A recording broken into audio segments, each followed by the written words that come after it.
cumprimentar aqui o nosso presidente da Câmara, né? Zurias.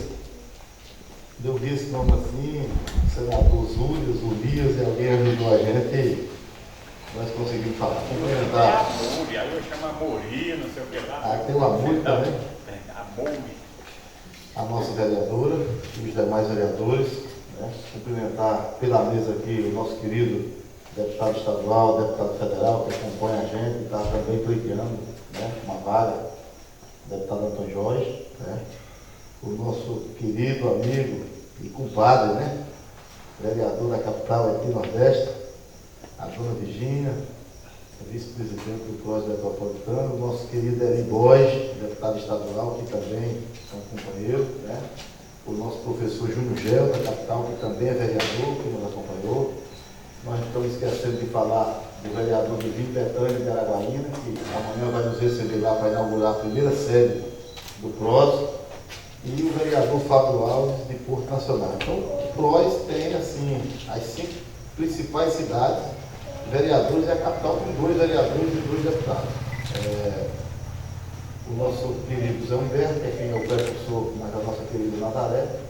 E assim eu deixei para cumprimentar aqui o amigo Bonifácio, que teve um dia assim que nós já chegamos assim bem distante um do outro.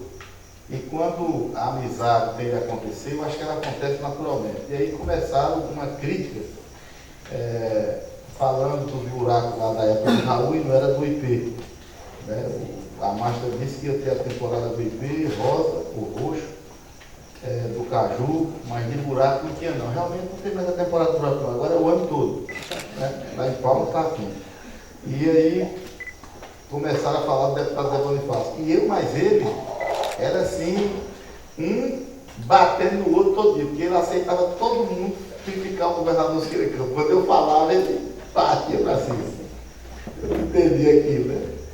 E aí eu fui obrigado a defender aquele asfalto, né? Que foi feito aqui, que poucos prefeitos fizeram, né? Acho que só você mesmo. Aquele concreto.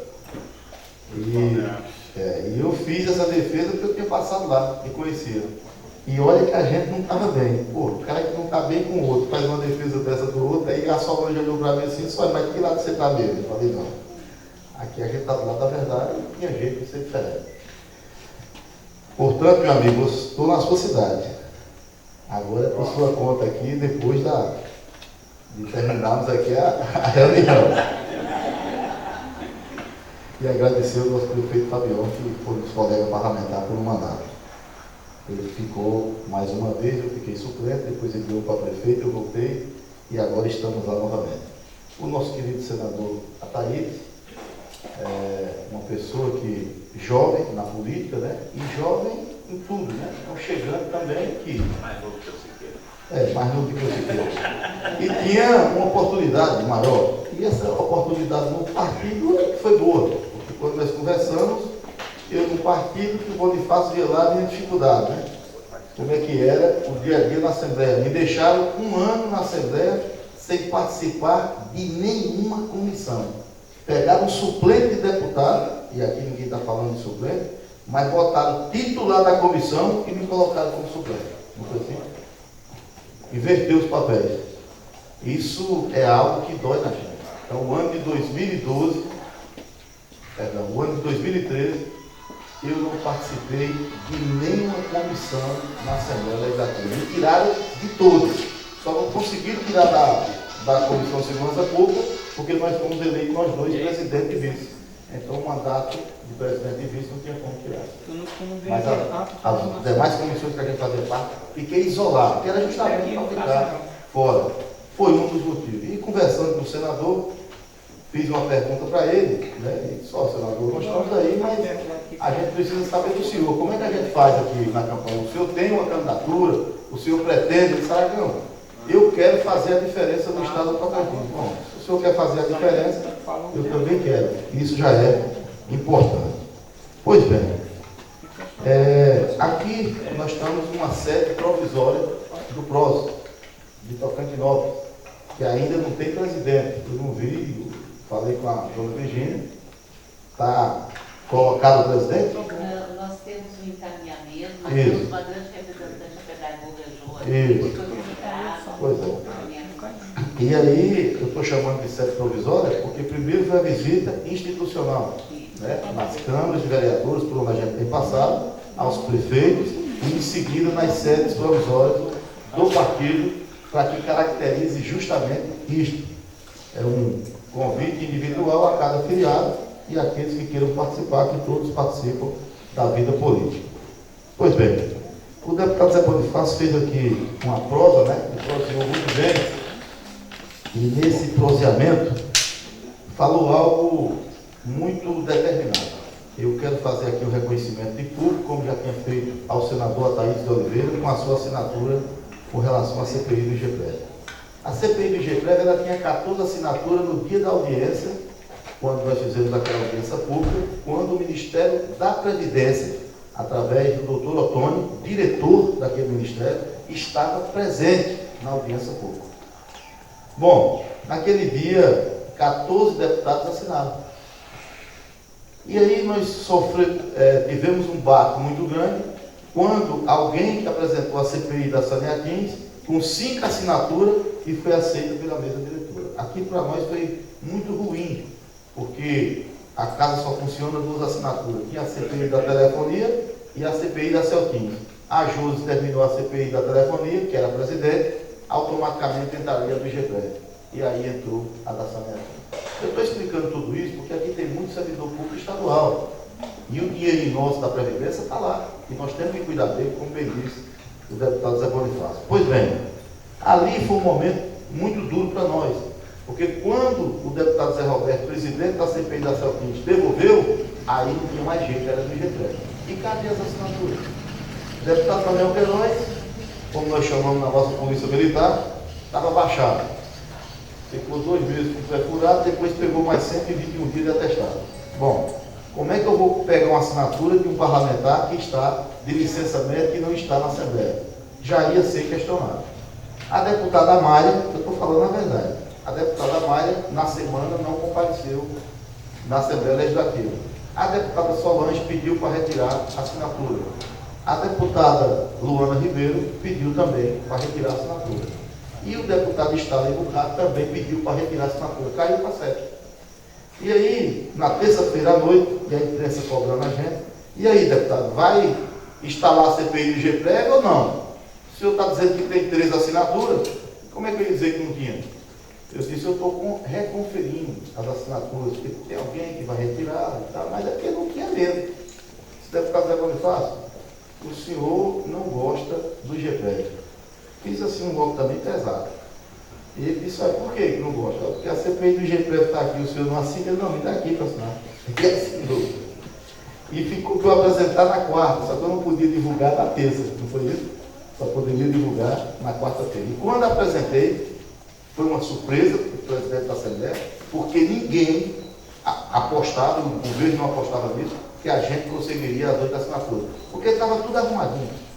Então não tem 8 assinaturas, então. Morreu. Quando eu apresentei com 8 assinaturas, aí veio a preocupação.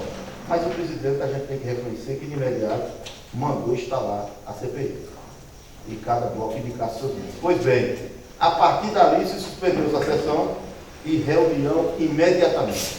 Porque não estava no script, não estava acertada a apresentação. Mas aí não tinha mais jeito. Leu os membros. E a partir que leu do nome, ninguém poderia retirar mais. Engraçado que não chegou a 9ª assinatura até agora. Eu fui terça-feira na Assembleia, pedi para olhar e não tem. Aqueles que deram entrevista, que não tinham assinado, que não sei o quê, mas até agora não foram lá assinar. E agora pode chegar lá e assinar. Está lá. É só acrescentar. Mas a gente tem que falar desse IGPREV com muita cautela, com muito cuidado. Aqui ninguém está dando nome a ninguém e nem acusando ninguém. Se a gente olhar lá de 98, para cá, quando teve o primeiro presidente do Instituto, né, que ainda não tinha sido criado o fundo do IGPREV, a gente vai ver que tem muito desvio. Muito desvio. E quando eu digo desvio é porque está sob processo.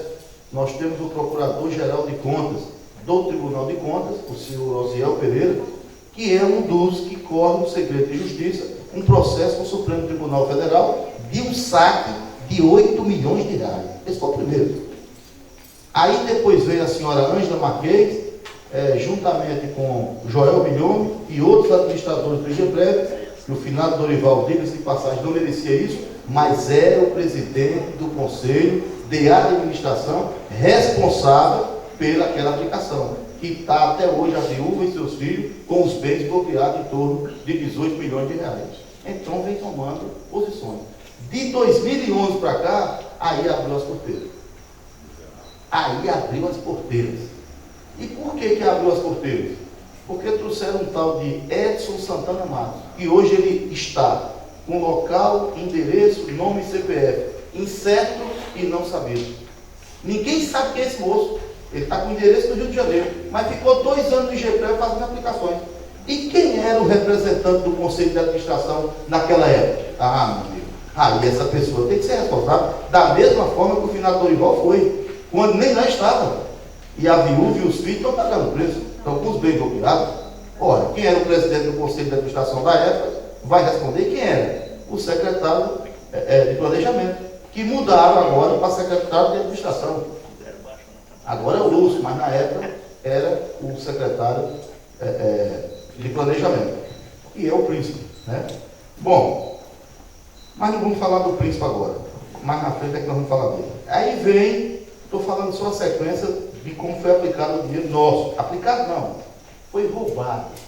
Porque se você pega 130 milhões de reais e aplica numa instituição financeira, quando o único investidor é o próprio IGEPREV, isso não é aplicação de risco e nem temerário. Isso é tomar o dinheiro logo.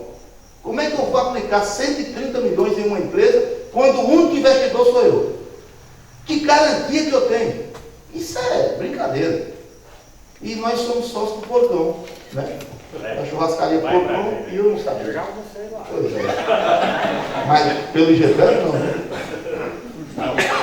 Eu não sabia que era sócio. E está quebrando a financeira lá. É a que deu mais lucro, deu 0,35.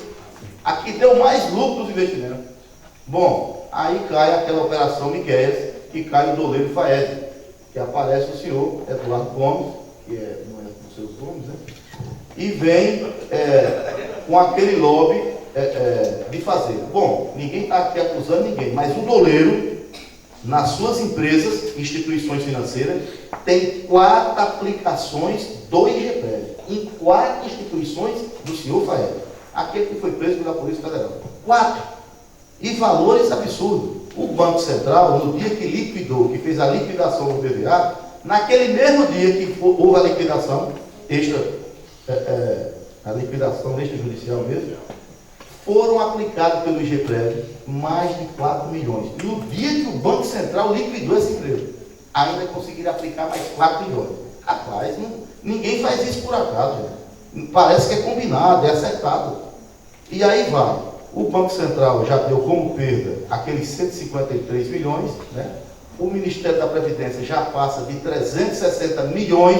Quem está dizendo não sou eu, foi o doutor Otônio, diretor do Ministério da Previdência, que disse isso na Assembleia, em todas as TVs e rádios que ele deu entrevista. Pois bem, isso é motivo para nós muito preocupante, perigoso.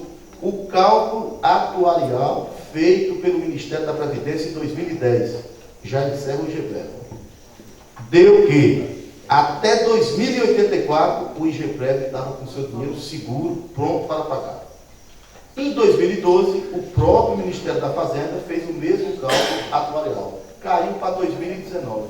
Aí, meu amigo, não tem condições de 2084 cair para 2019. Em 2019, hoje, nas condições que está, o Estado terá que aportar 27 milhões de reais ano, senão os aposentados não recebem o pagamento. Olha que risco que nós estamos correndo. Isso é grave. E por último, aprovamos aí um parcelamento a perder de vista, como disse a Eliana Calmon, e esse é a perder de vista mesmo. O Estado pegou a contribuiçãozinha nossa patronal, olha a gravidade disso, para pagar o plano de saúde. Mas a Assembleia autorizou também, né? Mas eu votei contra. E aí, o que ocorre? Isso é grave, Bonifácio, e aí você vai concordar comigo agora, porque nós estamos financiando o dinheiro que o Estado pegou do IGEPREV para pagar o plano de saúde, que era obrigação dele, devolver agora, senador, em 240 prestações. 20 anos. Quer dizer, eu como o dinheiro todinho e vou pagar em suaves prestações em 20 anos, sem um centavo de juros. Quebra mesmo a Previdência. Não tem Previdência no mundo que aguenta, não. Mas isso é a forma legal que estão achando. Pois bem, eu não falo mais do IGPE, só na CPI. Mas vamos aos fatos políticos recentes acontecidos, ou pelo menos divulgados, né? O site da Roberta Tum, ela assina a nota, né? Ela assina a nota, que amanhã estarão renunciando os mandatos do senhor João Oliveira e o senhor governador José Luiz Siqueira Campos. Alguns comentários já colocam lá que o Siqueira, muito decepcionado com a gestão, está renunciando. Assim, ele não fez muita coisa, e tão decepcionado que está, diz que está renunciando. Pois bem, mas aí a gente tem que analisar o que vai acontecer depois, e isso é motivo para a nossa sociedade se mobilizar. E se depender de mim, deputado, eu vou mobilizar sim naquela Assembleia Legislativa. Tem um projeto do nosso lado de condições de elegibilidade, que aquela do Gaguinho que está lá, basta o cidadão estar afiliado. Sem olhar a vida pregressa, sem olhar as condições de elegibilidade, é só chegar e registrar a candidatura. E eles têm 17 votos lá hoje. Não sei se é 17 ou 16. Vamos ver se baixa, né? Eu estou falando contigo agora. E aí, o que ocorre? Eu coloco um cidadão lá como candidato, chamo a Assembleia Legislativa, não, eu quero você, vai ser governador do Estado. Gente, eu renunciar o governador e o vice, para eu botar um candidato e os deputados votarem dessa forma. A gente tem que se mobilizar. Nós não podemos aceitar isso assim. Não podemos aceitar desta forma. Temos que se mobilizar. E aí, senador, o senhor já se prepara como pré-candidato que é para colocar o nome do próximo lá. O próximo vai ter, pode até ter só os 2 votos, do Enem e do Aragão. Mas nós vamos buscar mais votos. Agora, a candidatura lá não é candidatura única, não. Vai ter concorrente lá. De repente tem até mais de um concorrente. Eu fui candidato na presidência e só 2 votos. 2 votos. E foi bom. Concorreu. Você estava adivinhando. Bom, isso é um fato novo, que a gente tem que esperar se vai acontecer amanhã isso ou não. Mas quem fez a nota assinou. A credibilidade que ela tem com o governo era grande e as reportagens que ela tem anunciado têm dado certo. Pois bem, mas aí nós estamos aqui com o nosso prosiano, senador Ataíde, um homem jovem, com mandato até em 2019, como já disse o deputado Zé Bonifácio, concedido pelos desígnios de Deus, é pela vontade mesmo, ninguém conhece os desígnios de Deus. Nós não estamos preparados, nem sabemos o que vai acontecer. É Ele que decide a nossa vida e é Ele que está à frente do nosso projeto. Se tiver que ser alguma coisa nesse projeto, é Deus quem vai decidir. A gente não pede mais do que isso. É que seja feita a sua vontade mesmo. Até porque aqueles que tentaram ultrapassar a barreira ficaram para trás ou levaram um tombo muito grande. Então isso não é bom. Portanto, senador, eu fico feliz de estar acompanhando essa equipe sua. A gente não se conhecia, é verdade, como disse o presidente da Câmara aqui, e não conhecia muita gente. Primeiro, o senhor não gostava de político. Tem razão mesmo da gente não gostar. Conheceu o senador João Ribeiro praticamente em 2009, final de 2009 para 2010. Imagina nós que estamos chegando agora, né? Mas assim, a proposta sua, para mim, que primeiro eu fui te ouvir e perguntar, até porque eu não queria estar no partido e se aliasse ao Palácio Salazar. Eu já saí de um porque estava pendurado. Renunciou o mandato de vice porque o outro se entregou. Aí agora ir para outro, para ir para lá de novo, aí não aguento mais. Aí não tem mais jeito. Aí ficou os partidos tão difíceis quando faz. Inclusive o seu está lá também. Mas assim, a gente. Não é verdade, né? Eu vi sua indignação lá na Assembleia com justiça. E é coisa séria isso. Então a gente precisa de tempo, mas o tempo é feito por Deus. E Ele vai nos iluminar. Eu quero agradecer a todos os senhores, líderes, né, autoridades eclesiásticas que estão presentes, mas a gente precisa de colocar uma alternativa. Eu chamo de bola preta e bola branca. Bom, se eu tenho uma bola preta aqui e uma bola branca aqui, toda a vida eu vou ser preto ou branco. Ou ser branco dois mandatos, ou ser preto 2 mandatos, ou alternado. Eu acho que o povo de Tocantins precisa de uma alternativa. Talvez não seja uma não, seja 3, 4, 5, para melhor poder escolher. Eu não posso dizer que eu pertenço ao grupo A ou ao grupo B. Bom, ou eu tiro do grupo A ou tiro do grupo B. Então daqui para frente morreu, é igual o índio Tocantins. De segurar da Siqueira, o ideal seguiu. O restante para trás morreu. Tem mais ninguém cresce, ninguém faz nada. Por isso ninguém canta nas escolas. Viu, professor? Ninguém canta o hino Tocantins nas escolas. E já propus a mudança lá e viu aqui. Justamente para ter concurso público e ter um hino do Tocantins, você concordou. Um hino do Tocantins que realmente as pessoas cantem. Agora, de segurar da Siqueira, o ideal seguiu. Vem cá. E depois desse não existe ninguém mais não, morreu todo mundo. Personificar hino. Então o hino de Cuba tinha que ter o nome de Fidel. O hino do Brasil tinha que ter de Pedro Alves Cabral. Isso não existe. Então é algo que a gente precisa de dar nome, mas assim, legal e sem personificar. Portanto, nesse momento, senador, o senhor está sendo grande, humilde, conversando com as pessoas, chegando na Câmara de Vereadores. Eu não estava presente, mas lá em Itaguatinga o vereador disse que foi a primeira vez que um senador adentrou aquela Câmara de Vereadores, nem na história nunca tinha entrado um senador da República, e o senhor conversando com as pessoas. Mas é isso mesmo que a gente tem que fazer. A sua história é muito bonita, não é bonita não, porque o cara que sofre muito quando nasce não se torna bonita quando a gente vê isso na vida, aí é bom contar. Mas quando o cara está lá no caminho da enxada, não é bom falar não, dói para não dar. Então a gente precisa de caminhar nesta linha. E o senhor está dando o primeiro pontapé.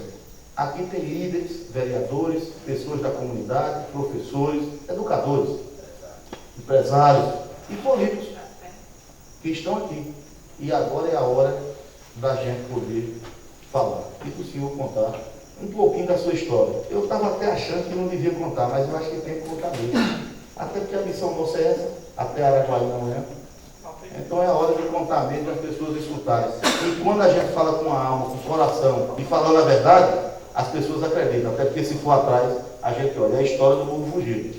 Quer conhecer o homem? Olha o seu rastro. Começa a olhar para trás até chegar no dia que ele nasceu. Conhece ele e passa a conhecê-lo melhor. Boa noite, só vem saúde quem entendeu no coração.